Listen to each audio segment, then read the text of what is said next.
Good morning, students. Welcome to our English grammar classes. Today we are going to discuss about tenses.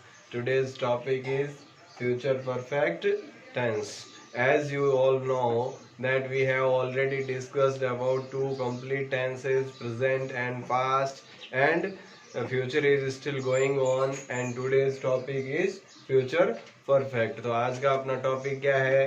Future perfect जो है वो आज का topic है। इसका यूज कहाँ करते हैं, कैसे करते हैं, सेंटेंस इसका कैसे बनेगा, इसके बारे में अपन आज चर्चा करेंगे। ठीक है, तो देखो सबसे पहले अपन बात करें पहचान की। तो अगर सेंटेंस आपका हिंदी में लिखा है तो उसकी पहचान कैसे होगी? वर्ब के एंड में, क्रिया के बाद, वर्ब के बाद जो है क्या आया हो? चुका है, होगा, चुकी होगी, चुके होंगे, या आ होगा, गया होगा। ठीक है, तो उस तरीके से जो है वो सेंटेंस आएंगे तो उसको अपन फ्यूचर परफेक्ट का मानेंगे। इसी तरह से जो है बाय द एंड ऑफ, या बाय के बाद जो है कोई भी time they they, by the end of या बाय के बाद टाइम, जैसे by the end of this year, by Monday, by evening. ठीक है, तो इस तरीके के जो सेंटेंसेस हैं वो भी किसके कंसिडर होंगे? फ्यूचर परफेक्ट टेंस के माने जाएंगे। ठीक है, अब अपन बात करते हैं हेल्पिंग वर्ब की, कि भी इसमें जो है हेल्पिंग वर्ब का यूज क्या होगा। तो हेल्पिंग वर्ब देखो, विल और शैल तो है ही है, जैसा अपन ने सिंपल फ्यूचर में पढ़ा और फ्यूचर कंटिन्यूअस में भी पढ़ा। प्लस के साथ क्या आ जाएगा इसमें? हैव। विल या शैल के साथ में क्या आएगा? हैव। अब विल का प्रयोग कहाँ करेंगे? Where we use will if our subject is first person, then we use shall, otherwise we use will. यानी कि अगर अपना जो है सब्जेक्ट फर्स्ट पर्सन यानी आई और वी है तब तो अपन किसका यूज करेंगे? सेल का। अदरवाइज बाकी जो भी सब्जेक्ट्स हैं उनके साथ अपन किसका यूज करेंगे? विल का। ठीक है, इज इट क्लियर? अब अपन बात करते हैं देखो स्ट्रक्चर की, कि भी सेंटेंस का स्ट्रक्चर कैसे बनेगा। तो बात करें अपन अफर्मेटिव सेंटेंस की, तो अफर्मेटिव सेंटेंस का स्ट्रक्चर क्या बनेगा? सबसे पहले क्या होगा? सब्जेक्ट आएगा, इसके बाद विल या सेल, हैव, वर्ब की थर्ड फॉर्म और ऑब्जेक्ट। ठीक है, बात करें नेगेटिव सेंटेंस स्ट्रक्चर की, तो सबसे पहले सब्जेक्ट, इसके बाद विल और shall, then not, have, third form of the verb and object. Okay, now we will discuss about interrogative sentence. First में क्या आएगा? हेल्पिंग वर्ब मीन्स विल और सेल, इसके बाद subject have, third form of the verb, object और sign of interrogation. ठीक है, इसके बाद कोई भी एडवर्ब जो आई है बाय द एंड ऑफ, ये सारी इसके बाद ही आएगी। ठीक है, तो एडवर्ब इसके बाद आएगी भी, ऑब्जेक्ट के बाद जो है एडवर्ब आएगी। तो ये जो साइन ऑफ इंटरोगेशन है ये इसके बाद में होगा। Is it clear? तो इस स्ट्रक्चर के अकॉर्डिंग जो है अपने सेंटेंसेस बनेंगे। तो देखो डिस्कस करते हैं, कुछ सेंटेंसेस बना के देख लेते हैं कि भाई इस स्ट्रक्चर को फॉलो किया जा रहा है या नहीं। ठीक है, तो देखो अब मैं कहूं कि भाई सेंटेंस बोलूं कि शाम तक मैं गृह कार्य कर चुका होऊंगा। ठीक है, देखो इसमें क्या होगा? फ्यूचर में जो टाइम है वो किस टाइम पे कौन सा काम कंप्लीट होगा, तो फ्यूचर का टाइम इसमें दिया होगा कंप्लीट होने का, स्टार्ट होने का टाइम नहीं है। कहाँ फ्यूचर में उस टाइम तक ये काम हो जाएगा, उसके लिए अपन यूज करेंगे फ्यूचर परफेक्ट। शाम तक मैं गृह कार्य कर चुका होऊंगा, तो सबसे पहले देखो सब्जेक्ट क्या है? आई। आई फर्स्ट पर्सन है तो क्या आएगा? सेल, सेल के साथ हैव। उसके बाद देखो वर्ब क्या है? करना, तो क्या होगी? डू की third form done. I shall have done, क्या ऑब्जेक्ट क्या है, homework by the evening.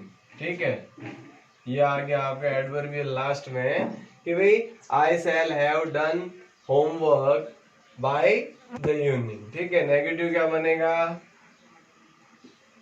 I shall have not done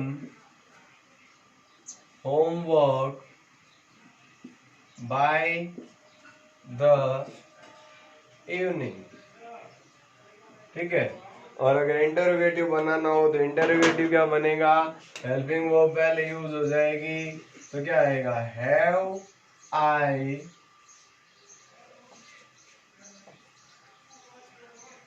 shell I have done homework by the evening.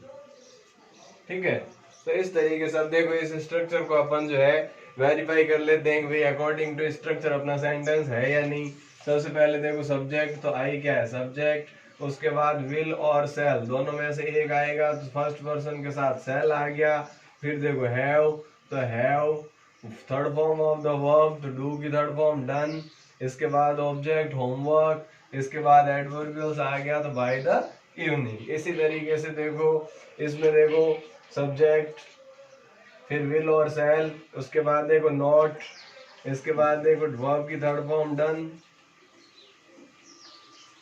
Sorry, ये सेंटेंस जो है आई शैल नॉट हैव होगा। ठीक है, तो देखिए आई विल और सेल आ गया, नॉट आ गया, हैव आ गया, third form of the verb आ गई, होमवर्क आ गया, और ये ऑब्जेक्ट है होमवर्क और ये एडवर्बियल्स। इसी प्रकार से देखो shall I have done homework by the evening. तो इस तरह से जो है ये सेंटेंस इस स्ट्रक्चर को फॉलो कर रहा है। ठीक है, अब देखो अगर मैं सेंटेंस दूसरा लिखूं कि भाई इस साल के अंत तक, इस साल के अंत तक मैं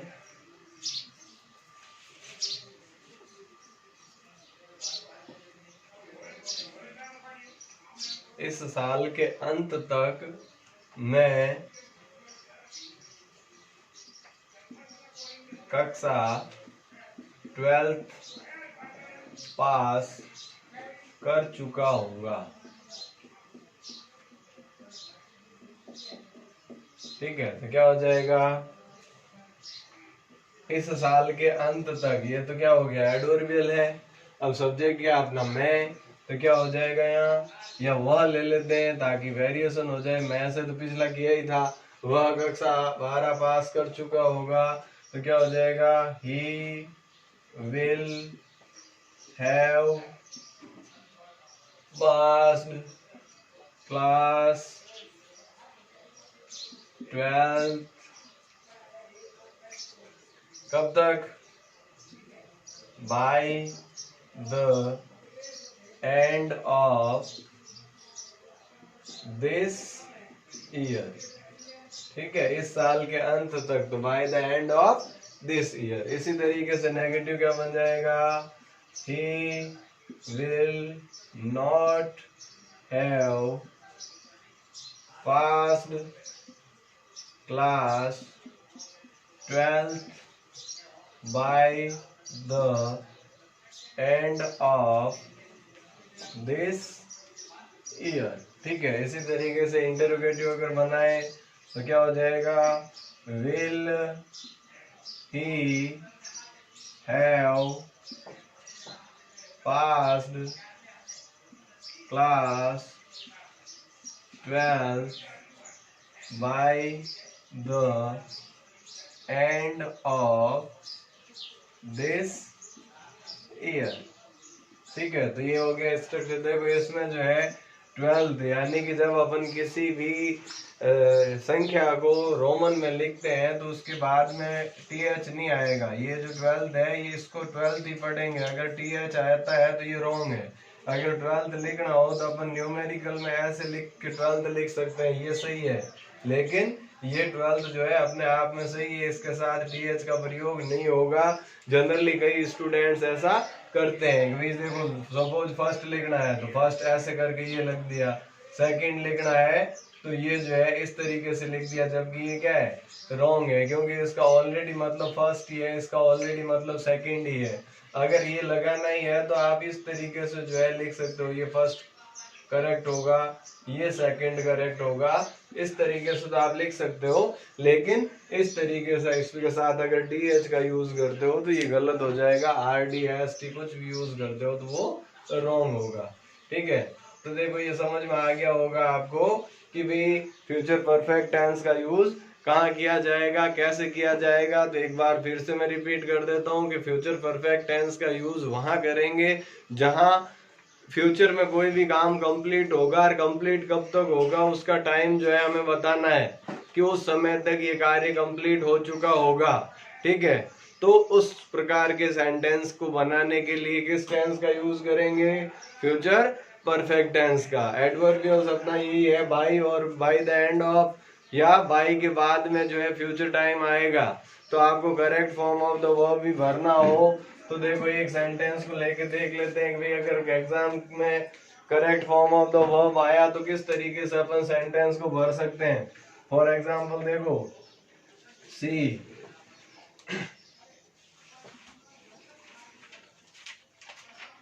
हर टास्क बाय मंडे, और यहाँ जो है आपको दे दिया कंप्लीट। तो क्या होगा, देखो बाय के बाद टाइम दिया है, इट मींस कौन सा टेंस है, फ्यूचर परफेक्ट टेंस है। फ्यूचर परफेक्ट में हेल्पिंग वर्ब क्या आएगी, विल या शैल। तो सी के साथ क्या आएगा, विल, उसके बाद हैव, और उसके बाद वर्ब दी हुई है कंप्लीट, तो क्या हो जाएगा थर्ड फॉर्म कंप्लीटेड। तो कंप्लीट सेंटेंस क्या बन गया अपना, she will have completed her task by Monday. तो जो भी correct form of the verb भरनी होती है जनरली उसमें फर्स्ट फॉर्म ही दी जाती है, बेस फॉर्म दी जाती है विदाउट टू। तो इसको जो है आपको टेंस के अकॉर्डिंग भरना है। ठीक है, तो इस तरीके से अपन correct form of the verb भी भर सकते हैं। हिंदी से इंग्लिश ट्रांसलेट करना हो तो भी कर सकते हैं। तो उम्मीद करता हूँ आज का ये जो सेशन है, ये वीडियो जो है आपको पसंद आया होगा, समझ में आया होगा। इस तरीके की जितनी भी एक्सरसाइज आप अपने आप कर सकते हैं करिए। ठीक है, और अगर आपकी कोई क्वेरीज है, कोई क्वेश्चंस है तो आप कमेंट बॉक्स में डाल दीजिए, मैं उसको आंसर देने की कोशिश करूंगा। इसी के साथ आज के सेशन में इतना ही। थैंक यू, जय हिंद, जय भारत।